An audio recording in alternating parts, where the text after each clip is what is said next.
My name is Chuck Burack, and I'm a professor in core faculty in the Consciousness and Transformative Studies program.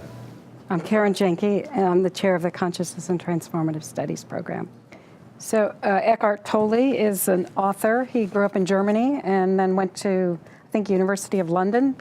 At 29, he had this spiritual awakening experience, and then subsequently became a teacher. About 10 years later, started doing teachings, and he's sold millions of books. He's very popular. I have a friend who is actually going to join us, Astrid Berg, who just did one of his trainings in Norway, where there were 800 people. And he teaches from his own life experience, his own inner experiences. He's not tied to any religious or spiritual tradition, which I think is part of what makes him interesting, because the language he uses is just very much everyday language. Not tied to a lot of, references in spiritual texts or fancy language. And so it's very accessible to ordinary people. And I think for that reason, his work has really caught on.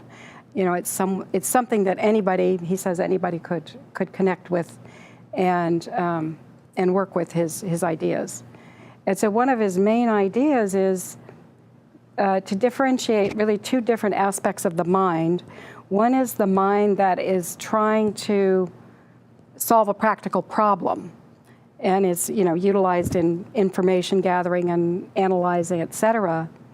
And then the other part of the mind, which is the dysfunctional part of the mind, is sort of that constant inner chatter those inner tapes that we let run all the time.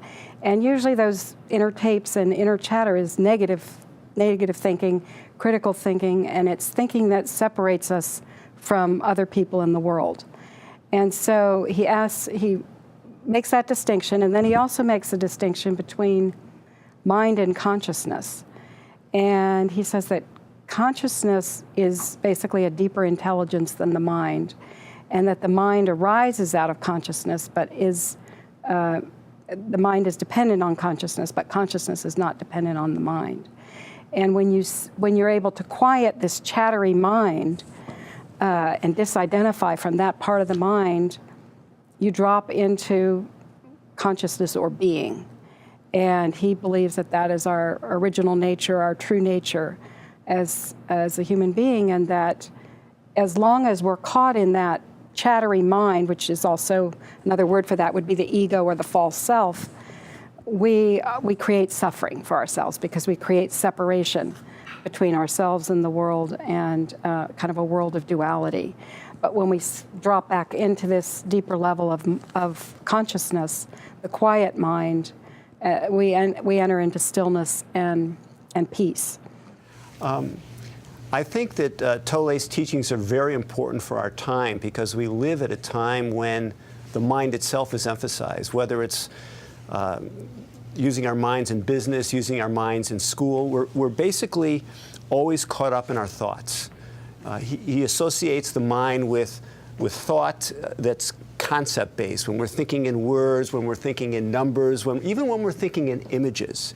So consciousness is when you let go of thought that's based on concepts. You let go of thought that's based on images. You let go of thought that's based on numbers, and you drop into a kind of observational mind, a kind of witnessing consciousness.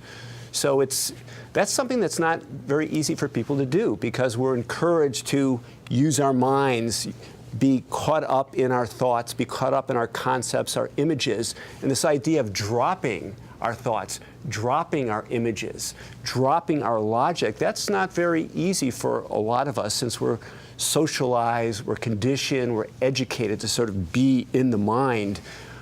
Even our whole understanding of intelligence is about using the mind to analyze, to compare, to quantify, and so on. But he's really saying, let that go, drop into a kind of primordial awareness, a kind of pre-conceptual presence that allows us just to observe, to feel, to be present.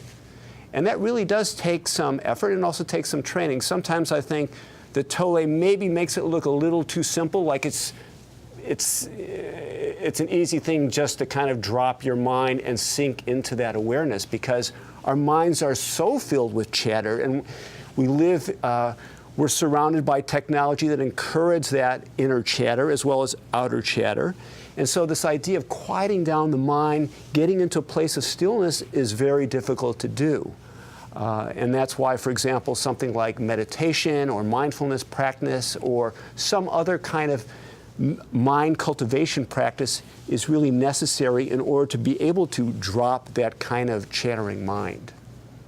The timeless spiritual teachings need to be retold in the language and with the struggles of the people that people live in their own time. And I think Chuck spoke to that in terms of talking about how much we're conditioned to be in our mind and our incessant thought process that takes us away from a deep presence or being. And so that's really the heart of his teaching.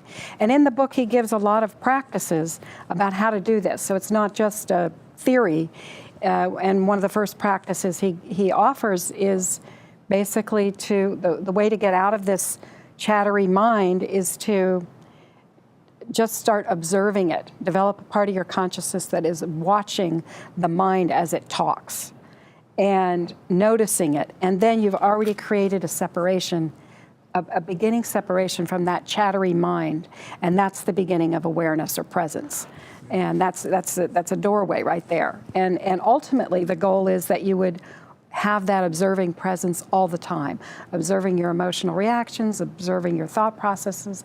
And that way you're not embedded in the reactive part of the self or the chattery, noisy part of the self. You observe the chatter. You observe the chatter. Instead of being part of it, you are observing it. Exactly. Yes. And that one step is just the critical shift, because you're already, so it's all about disidentifying from this chattery mind.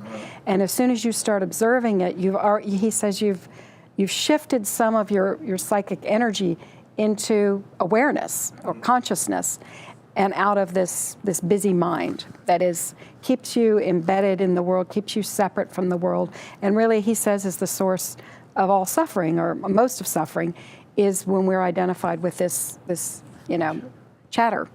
And one of the things that he says about the observer or the witness that I like, that sometimes in some ways differentiates him from some other teachings, are that he doesn't emphasize being detached. In other words, you don't step back and look at things. He wants you to feel, he wants you to be connected to your body. So it's not a kind of observation from afar where you're detached and you're cut off from your feelings. You're actually present to your feelings, present to your body, and in fact, he encourages you to always have part of your awareness on your inner body, your inner sense, like what does it feel like in your gut right now, what's happening in your chest right now, as you're connecting in the outer world, to have part of your attention on the inside.